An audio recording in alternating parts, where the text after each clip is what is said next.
আল্লাহ তাআলা বলেছেন আত্মহত্যা করবা না, হারাম। যে ব্যক্তি আত্মহত্যা করে তার জানাজা কোন আলেম তার জানাজা পড়াবে না। সামান্য সলিমুদ্দিন কসিমুদ্দিন জাতীয় কয়েকজন লোক যাবে আর একটা মুয়াজ্জিন জানাজা পড়ায় কবরে ধুয়ে দেবে। বড় জানাজা হবে না, বড় আলেম জানাজা পড়াবে না, যেহেতু সে জাহান্নামে যাবে। আত্মহত্যাকারী কোথায় যাবে? কিন্তু এই যুবক পোলাপানগুলি ওরা তো বোঝে নাই, ওদেরকে বুঝানো হয়েছে যে তোমরা যদি এই কামটা করো একেবারে বেহেশত তো যাবাই, মরার সাথে সাথে আল্লাহর সামনে গিয়ে হাজির হয়ে যাবে। আপনারা ক্যারাম বোর্ড খেলা নিশ্চয়ই দেখেছেন অনেকে।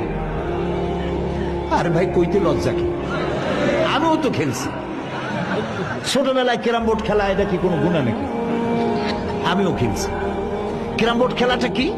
বোর্ডের উপরে কতগুলি এরকমের গুটি থাকে, একটা থাকে লাল, ঠিক না?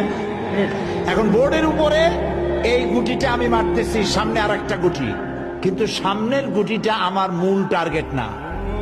এই গুটিকে ওটাকে হিট করবে, সে ধাক্কা খাইয়া মারবে লালটাকে, লালটা পড়ে যাবে পকেটে।